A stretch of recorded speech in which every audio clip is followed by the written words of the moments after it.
del déglu del xool Feeling Dakar site bi lay jox information yu leer Feeling Dakar yaa ngi Feeling Dakar di nga am info yu leer ci people et sport politique Feeling Dakar yaa ngi Feeling Dakar Feeling Dakar notre plateforme d'information. gërëm leen bu baax sant leen ci ànd bi ngeen ànd ak Feeling Dakar la chaîne leader amaat mbégte saa su nekk tey on a le plaisir ñu ñëwaat seet si ki nga xamante ne bii c'est l'incontournable mën nañu ko woowee le meilleur de sa génération donc en termes de médecine en termes de li nga xamante ne bii ci lay yëngu tey bu ñu nee docteur mu nekk koo xamante ne bii wax dëgg yàlla docteur Diallo kenn dootu ko présenté ci réew mi ci àdduna bi ak fépp ci Sénégal li ko waral rek mooy xam-xam bi ko yàlla may. mu koy développer à travers quand même Sénégal à travers bitim réew li mu fi yóbbu ci wàllu faj résultats yi nga xamante ne bi yooyu lay def bu ñuy gis rek communication donc ni muy waxee ci politique ak naka lay jàppale régime bi fi nekk mais li muy def en termes de résultats ci wàllu faj loolu ëpp solo donc c'est vrai que Sénégalais yu bëri parfois dañuy gis rek ni li muy jàppale régime bi wala naka lay communiquer par rapport ak ki nga xamante ne bi mooy Ousmane Sonko wala président Bassirou Diomaye mais liggéeyam li mu ciy def ci résultat moo ëpp foofu donc loolu nag tey moo waral suñu waxtaan man ak moom docteur maa ngi lay nuyu di la dalal ci Feeling Dakar. maa ngi lay fay Bamba. di nuyu ki nga àndal di Pape Sané. di Joola xam naa ne moom émission bi dina am barke parce que Joola yàlla am bal ak ñoom. dañuy faral dina Joola moo gën a rafet xol ci Sénégal bi mu daj. ndeysaan. gën a set nag. gën a maandu boo passé Joola rek demal ci séeréer yi di nuyu ma sœur Bijou di nuyu Bamba mon beau-frère di nuyu beneen Bamba bi di nuyu tout le personnel de Feeling Dakar fii moom sama kër la bien sûr Feeling Dakar moom sama kër la quoi sa kër la bien sûr alors docteur on a démarré nag ak li nga xamante ne bii rek wax dëgg yàlla mooy ni ma ko ubbee léegi wax ko tey tu fais beaucoup de résultats ci sa wàllu liggéey mais nit ñi dañu la xam ak benn casquette tey politique wala nit koo xamante ne bi patriote boo xamante ne bi lu xew ci réew mi nga wax ci sa xalaat mais de façon bi nga koy waxee peut-être que dañ naan kii kat Pastef la faral wala Ousmane Sonko la faral on va parler de ki nga xamante ne bii mooy Azoura Fall ci yéen la bokk su ma nee Pastef ci yéen la bokk parce que itam nit la koo xam ne dañu dégg ñu ne fi mu nekk nii dañu ko nekk di wër parce que dafa saaga président Macky Sall est-ce que malgré que nga nekk Pastef ànd nga ci. je préfère ne pas parler de lui quoi question bi dafa ma bett. tu préfères. d'accord. dinaa la wax après orienté nu tax duma wax ci moom. lu tax doo wax ci moom. ah bon. c'est la première fois ma posé docteur Diallo. non parce que dafa ma woo. ok.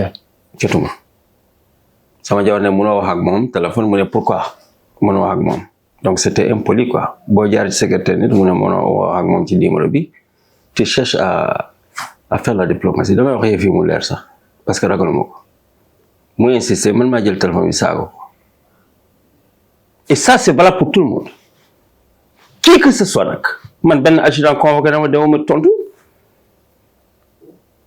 message la ma bind mu jaar ci secrétariat bi mu convoqué ma mu ngi dégg may wax secrétaire tu n'as pas de taille que je te réponde tu as une convocation à me remettre tu te déplaces si me la donne oui c'est comme ça qui que ce soit nag mooy moo ko kenn sama secrétaire ngay jaar pour jot ma qui que ce soit te man du ma nit téléphone aw ma jotu téléphone point bu dee yéen léegi ngeen xam téléphone man damaa judd fekk téléphone dañ la convoqué police par rapport à tes sorties wala. non pas sortie xam nga man dama am benn ay camion les camions yi man dama ko jënd pour jàppale ni ñi ñu liggéey camions yi su ma la ne musuma ci lekk dërëm sax doo ko gëm léegi j'ai un gérant xam nga ko sax sama benn xëy du ma tudd turam léegi ma amoon benn camion bu demoon Mali mu accidenté bopp bi yàqu tout ça sama rakk defar ma rapport et tout ça sama rakk moo doon gérer boobu defar ma rapport ma yëkkati lépp def ko ci loxo sama xarit boobu léegi bopp bi mu dem defar ko fi mu dem defar comme catégorie sama tour la nekk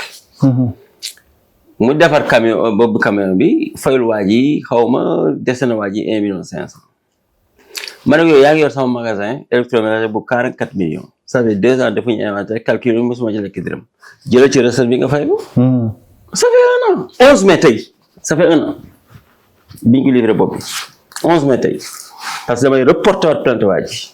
waaw man moom boo ma kee rek mu wure la man moom parce que boobu bi baaxul c'est très mal fait fonctionnel oto baa ngi ko garé mosul liggéey parce que li mu defar baaxul léegi nag waa ji fay ko mu porté ko plainte waa ji xaw ma waa ji sax def ko bett quoi bi mu yéegee ne man porté nañu plainte ma ne ko man je m'en fous de ça quoi loolu du tax may bàyyi samay patient dem tontu ji man j'ai pas de temps à perdre samay patient ñoo ëppal lu ne dëgg la c'est important d'accord parce que bëgg naa ñu ñëwaat ci après nag je salue vraiment les autorités policières nag parce que def nañ 1 semaine ou 10 jours après ñu jël si ma avec diplomatie ñu ñëw vraiment 5 gars ñëw ñu jël si la police waaw je suis un citoyen comme tout le monde je suis préjudiciable ok tontu léegi nag mu ñëw ñu di ko signé ma pas pour le moment après ñu xaar même pression patient ñu may ma 1 heure de temps ma dal leen ci salon bi ñu toog waxtaan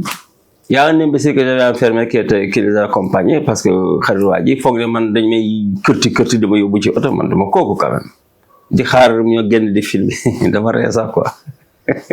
mu doon filmer pour xeexaan dañ la oto waaye benn waaye bu ma joxoon fii oto aussi muy liggéey ma ne ko versé 1000 francs par jour musuma versé 2 ans bi ma nangu oto bi mu yàq oto bi ma jàpp ko tëj ko pour récupérer ma voiture kooku foog ne peut-être nañ ma toroxal man ku ñu toroxal la ma taxaw di filmer quoi. comprends nga man yëguma ko après bi ma ñëwaatee lañ wax après ma toog ndekki bi ma paree recevoir client yi ndekki man ay 14 heures laay ndekki après ma préparé ñoom yéeg seen oto man ma yéeg sama oto ma dem ma tontu j'ai pas fait 5 minutes là-bas et puis je suis rentré c'est simple da ngay xam ne vraiment gars yi quand même ils sont bien formés xam nañu nit quoi xam nañu bandi ku dul bandi man je suis à 2 millions près wala 1 million 500 près quelqu'un qui pèse plus de 2000 milliards ma dama pale yooyu d'accord mais dama ne du ma fay loo xam ne du sama bor nag non je suis pas comme ça léegi nag koo wax na loolu man daa ko porter plainte mu defar bopp bi moom suuxu na c'est fini. d'accord alors ñu wax ci benn actualité Amadou Sall c'est le fils de Macky Sall bi nga xamante ne bi convoqué nañ ko mais ñëwul te 10 milliards yu ñu wax ne papa moo ko may. privilège de son père il en profite c'est l'Afrique c'est l'Afrique hein. mais au moins buñ la convoqué nga ñëw mais. répondre ci mais Amérique la nekk fu ko neexee mu toog foofu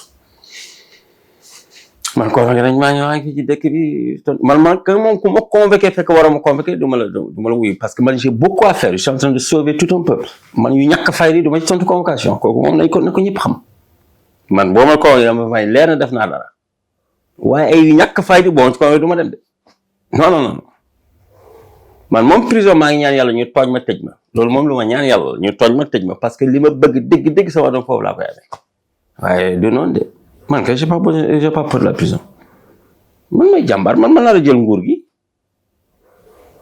moi je suis comme le capitaine Ibrahima Traoré j'ai porté aujourd'hui cette tenue pour répondre à Trump wax naa la ko. Donald Trump. waaw def naa ko déjà. lan moo tax nga bëgg ko topp. waaw parce que Trump dafa saaga Afrique. ah bon. waaw déggoo ko conférence leadership mondial. déggoo ko. ba renseigné fële ma tontu ko ni ma tontu Macron laa tontu Trump. man tey sama idole c'est Ibrahima Traoré. pour man toute l'Afrique la jeunesse africaine dañoo jël seen épaule dañoo jël seen bopp teg ko sama épaule pour man loolu lay carte loolu lay dundee il faut que l'Afrique se réveille. non c'est fini quoi. d'accord. les occidentaux les américains nekk fii rek di ñu kërti di jël suñu alal et puis nous insulter là ça c'est fini quoi. c'est important vous m'entendrez même plus tard. c'est important docteur alors hépatite B yow yaay seul sénégalais bi koy faj ba mu wér te wax. seul sénégalais fan seul au monde. seul au monde. va plus loin.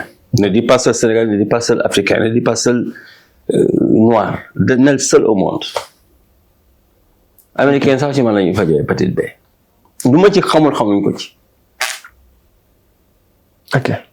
léegi nag et puis chaque jour nag ñu may gën a jox pouvoir bi waxoon naa leen ne gars yi da ngay ñëw ci ñoom ñu ne la t'es porteur sain pati patatal jox ay rendez-vous 3 mois 6 mois ça veut dire que commence nañ la gunge armée ok continue de répondre le rendez-vous 6 mois léegi 6 mois yooyu entre temps bu virus bi yeewoo nag nooy def ñoom dañoo xam ne ndax virus bi day yeew fii ak 1 mois balay jox rendez-vous 6 mois boo ñëwee bu yeewoo ñu lekk sa xaalis yow nga jeexal après ñu ne dama petit mbaaw ci docteur Diallo boo ñëwee damay saaga sa ndey sànni la tu as suivi mon émission avec Cheikh Sarr fi may naan dama tardé émission parce que dafa am benn waay bu ñu ma indil bu am tumeur hépatite B c'était trop tard te pourtant frère am xam ne dama koy faj 2 ans ndeysaan depuis 2 ans mais moom bi waa ji dee sama biir la ni sama xel moo ci demul woon pourtant kii moom rek laa seetaan sama àdduna bi mu ñëwee waa ji c'était trop tard quoi 3 jours ñu may woo ma ne ko il faut ma gis ko comme am na tumeur moom il faut ma gis ko parce que il faut ma gis sax xam ndax bët yi dafa jaune wala biir bi dafa dee wala tànk bi dafa nee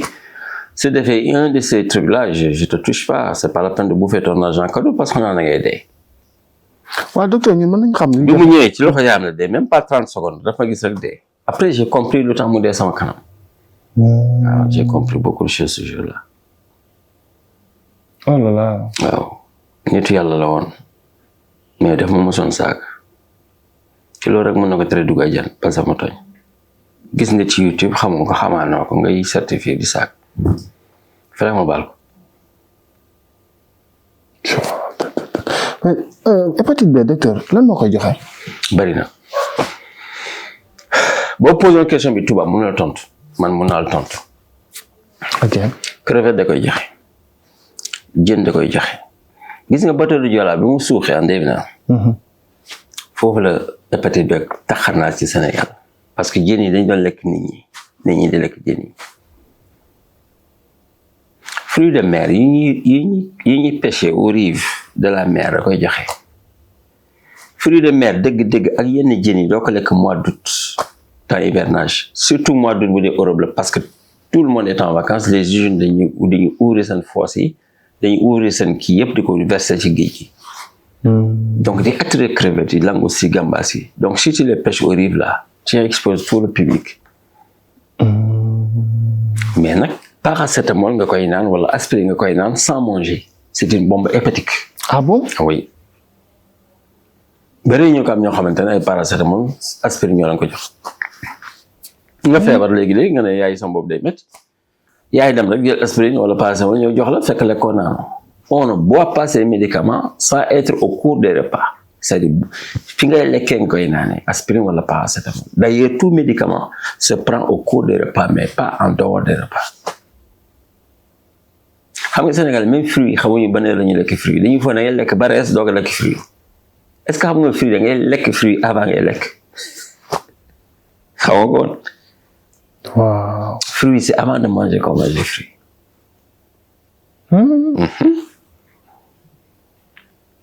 donc noonu la dangereux naan comprimé te lekkoo. waaw c'est très dangereux loolu rek da koy joxe. mais ki am hépatite B docteur su ko teelee xam mën na am yaakaar ci docteur Diallo. bien sûr même bu yeewoo bu attaquewul vraiment bu nekkul tumeur je te soigne ça en 8 mois. am nañu nag ñuy faju 12 mois wax dëgg yàlla am ñu sax ñoo xam ne ay docteurs yoo xam ne maa ngi leen di faj ay pharmaciens maa ngi leen di faj depuis 3 ans wér nañu depuis bi ñu jëlee 8 traitements mais ñoom nee nañu ñu ko ne di jël parce que ñoom dans leur tête ça ne guérit pas et pourtant gis nañu charge virale bi c'est fini def nañ test ne gis nañ négatif mais ils n'y croient pas. c'est ça. parce que tellement c'est une maladie grave c'est la maladie la plus dangereuse au monde. moo raw sida sax. mais bien sûr hépatite boo ko amee mooy am nga sida c'est le même virus te hépatite moo gën a grave sida parce que hépatite day nelaw bu yeewoo c'est pour attaquer le foie sida hépatite amul comprimé sida am na ay comprimé hépatite boo ko amee bu ñu la jox léegi ay antirétroviraux la ñuy jox mooy yi ñuy jox sida yi ay tenofovir même boo leen da nga ci gis c'est pour les sida am nga hépatite porteur 5 mooy tu es séropositif loolu lay tekki. waaye te ma wax la benn affaire. embrasser moo gën a gaaw a wàlle que sexe bi. maanaam day xoolal jigéen Sénégal seen culture li ñuy naan mooy garder sa virginité. mu dem ci copain sumbeeku taatu leen di fóonante di màccante di marante mais yow yaa ngi jëpp. hépatite B day wàllaate. ça aurait été sans nga def pénétration sans embrasser moo gën comme le font les putes elles te couchent sans t'embrasser mais elles font le sexe. Je suis pas impoli, je parle médecine. mais da ngay wax médecine et c'est important point bi nga laal ça veut dire que hépatite B dafay wàllaate même façon bi sida di wàllaate wala. waaw par le sang par la sueur même par la salive mais bu dee par exemple tu as des salives saignantes quoi salive moi franchement je crois que c'est quand c'est des salives saignantes gisoo militaire yi ni ñu koy wàllante mooy échange de t-shirt kaasu ataaya bi ñu bokk ci yeer ñu kii lekk sànni doo ko raxas xam nga yëfi militaire quoi. moo tax dañ koy transmettre wala kii dañuy ñàkk tout le temps nga tëdd ci benn matelas keneen ki ñëw tëdd ci wala benn drap yi ñaar bokk ko histoire de binôme. waaw hépatite B kon ku ko am. sapeurs-pompiers yi gendarme yeeg militaire ñoo ëpp cas les gens soignent beaucoup et li ma gën a jaaxal nguur gi fi nekkoon. ñoo gën a xam ne que ils ont un Sénégalais qui soigne l'hépatite B. régime de Macky Sall lii moo tax ma gën leen mere. ba ci ministre de la santé yëgoon na ko. 2 ministres de la santé wala même 3 benn jigéen yëg na ko benn góor remplacé ko yëg na ko beneen jigéen remplacé ko mais beneen jigéen moom a gënoon bañ ci àdduna. ndax lan.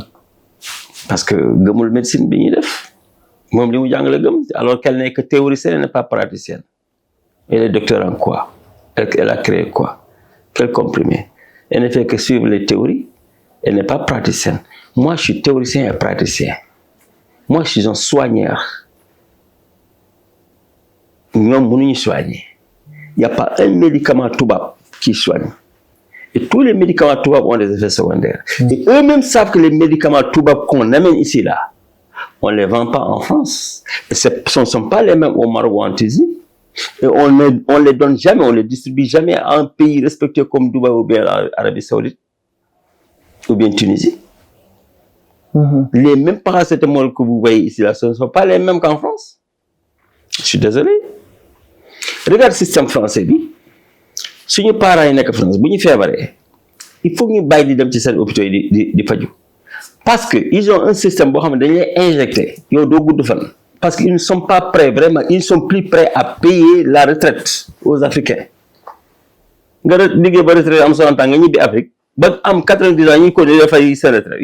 Quand est-ce que vous allez vous réveiller?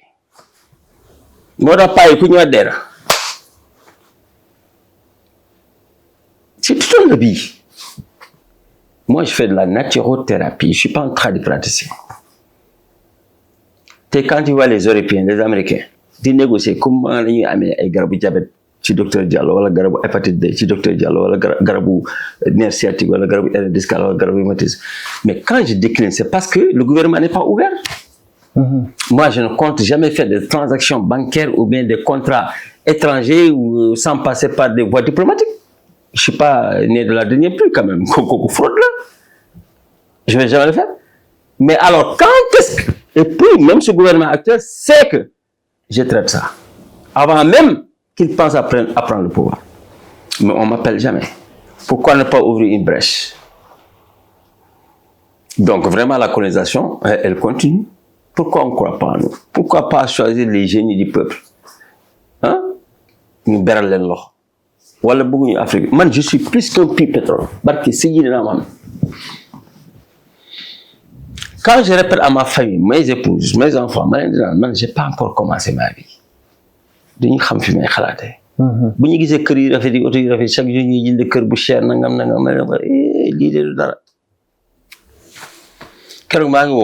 c'était mardi ou mercredi, j'ai appelé Tidiane en direct la vidéo avec Aïcha.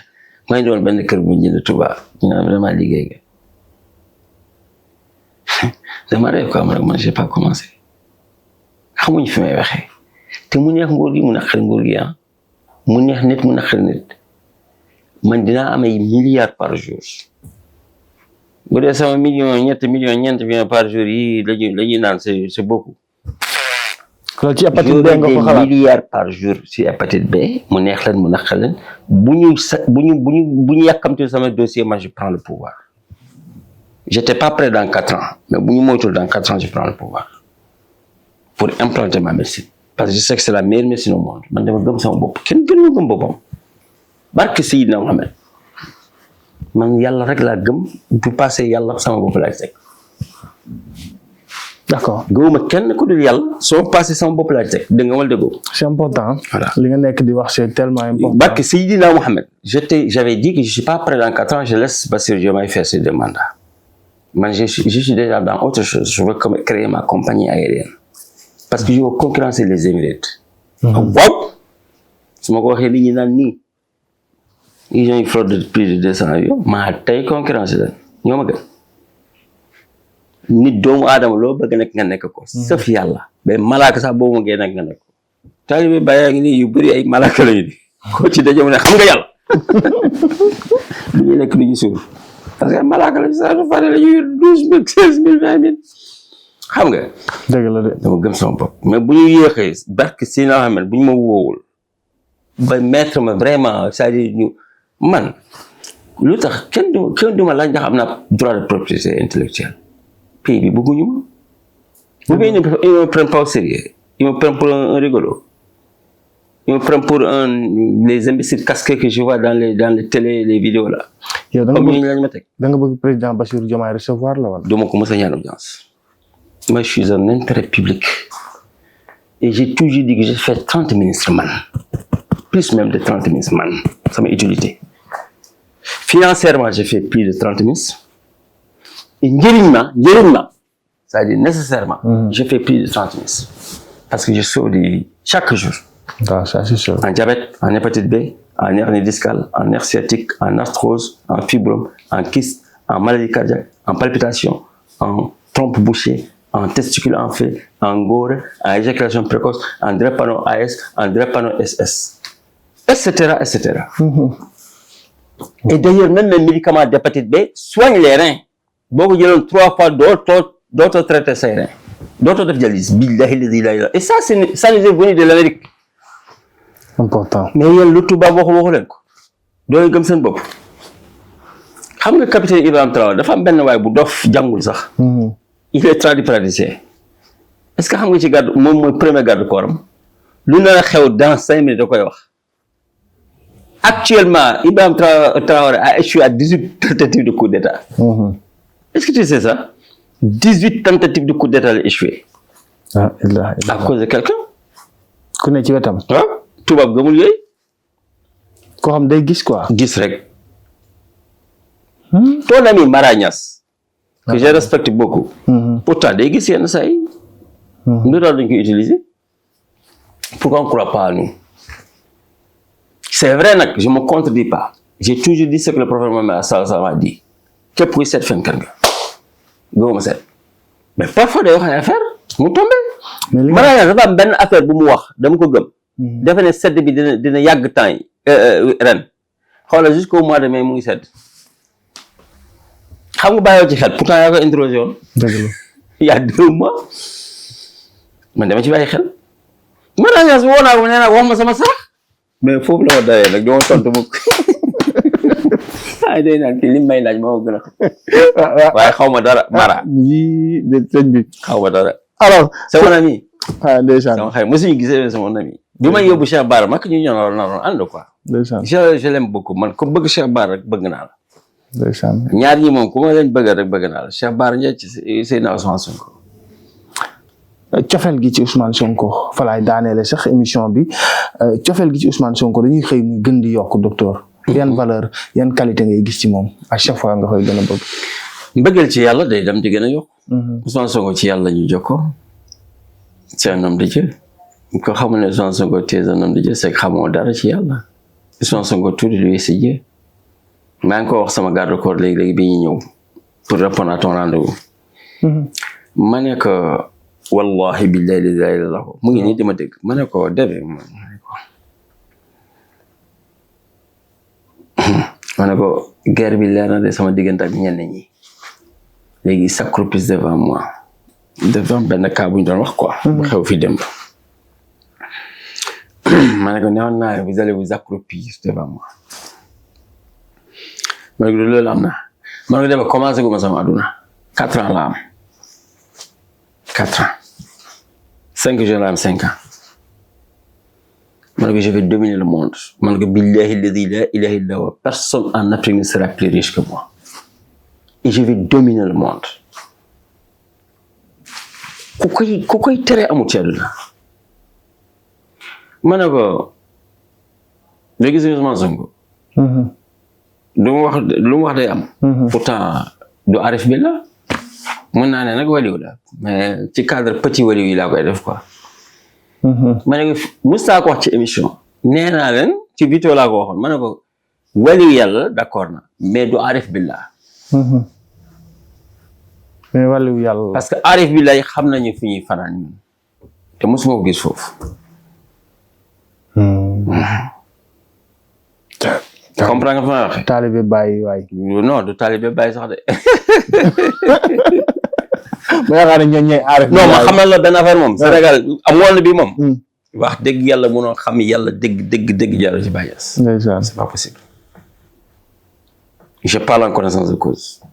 waaw mën nga gëm yàlla nag mën nga ragal yàlla mën nga jaamu yàlla mën nga sa ngëm-ngëm di gën a yokk tous les jours sa cofeel ci yàlla di gën a yokk sa mbëggeel yàlla ci gën a yokk sa jaamu yàlla di gën a yokk waaye xam yàlla moom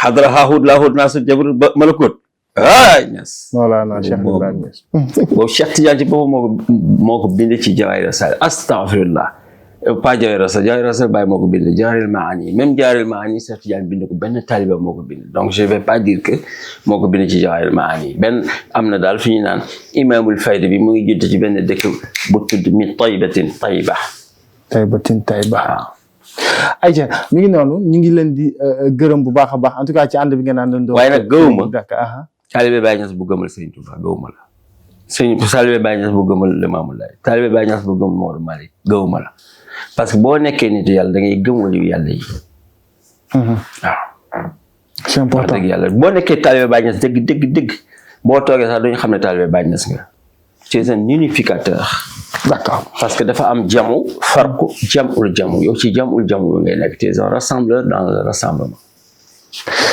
C'est important docteur Diallo ci spiritualité bu ci waxee itam nga yaakaar ne foofu la macha allah alors émission bi jeex na docteur lan ngay tàggatoo. wa axiru daawaana alhamdulilah wa salaamu aleykum wa rahmatullah. merci beaucoup papa moo nekk. del déglu del xool Feeling Dakar site bi lay jox information yu leer Feeling Dakar yaa ngi Feeling Dakar dinga am info yu leer ci people et sport politique Feeling Dakar yaa ngi Feeling Dakar Feeling Dakar notre plateforme d'information